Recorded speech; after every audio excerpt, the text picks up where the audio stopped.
श्री राधे बाबा की जय हो। श्री राधे श्याम।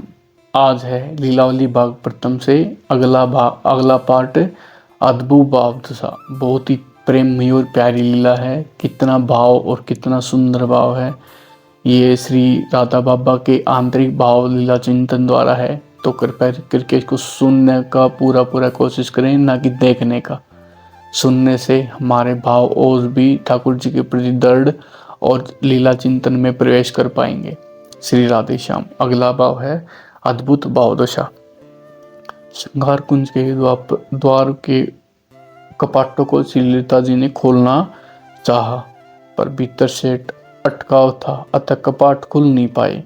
यदि बलपूर्वक वे खोलना चाहती तो कपाट खुल जाते, परंतु ऐसा करना उचित नहीं होगा। अतः उन्होंने नहीं खोला और हम सखिया मंजरियों के पास आकर श्री ललिता जी ने प्रश्न किया, आज श्रृंगार कुंज के कपाट भीतर से बंद क्यों हैं? श्री चित्रा जी बोल पड़ी, क्या सचमुच बंद है?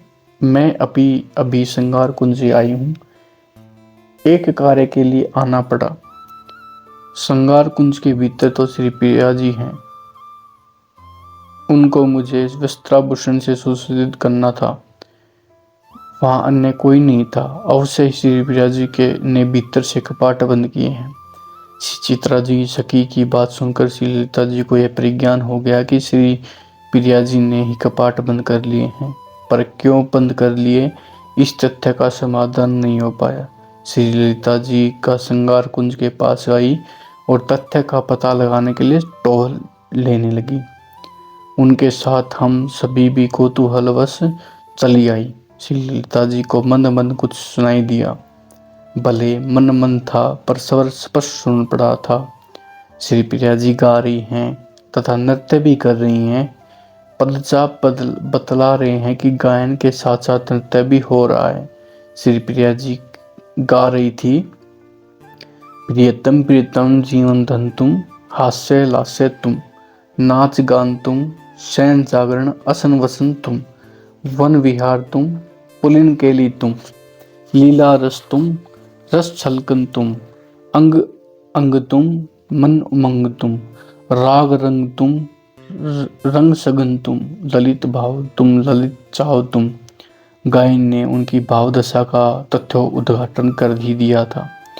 हम सब चुपचाप नृत्य के ताल पर गायन की स्वर लहरी को सुन रही थी और स्वर लहरी की भाव लहरी पर लहरा रही थी। गायन करते करते गायन की रीति बदली।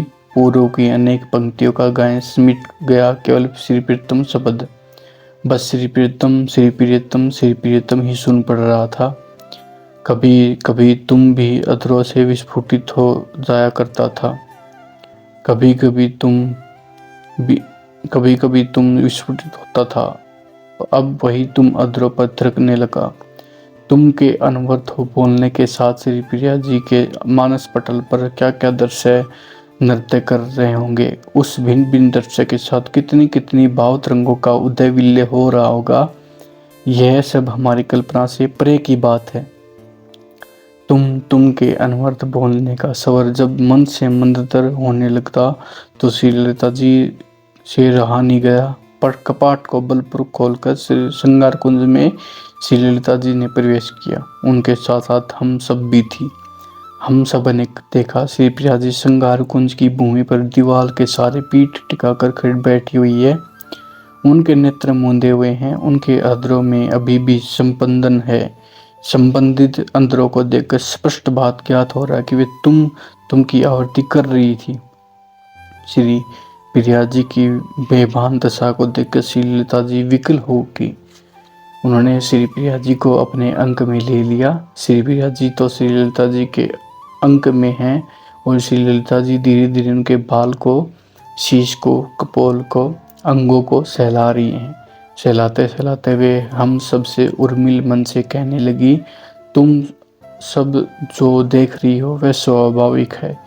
श्री प्रिया जी के कई बार एकांत में मुझसे कहा और पूछा कि मैं अपने जीवन धन प्राणधर का सुख प्रदान कैसे करूं।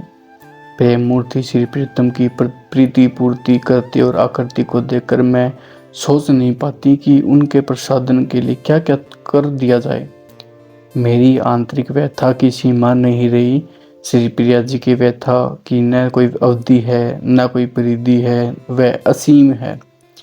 जिस प्रकार नीर भरा बादल बरस जाने के लिए विवश है, उसी प्रकार पीर भरा अंतर छलक जाने के लिए विवश है।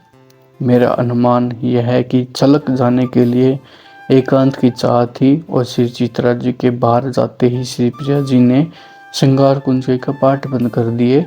फिर जो होना था वह हुआ ही।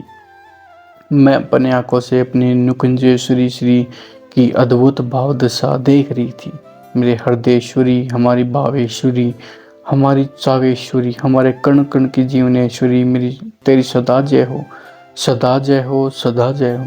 जीवन का एक एक कण एक एक क्षण तुम पर बलिहारी जाऊं। जय जय श्री राधे श्याम।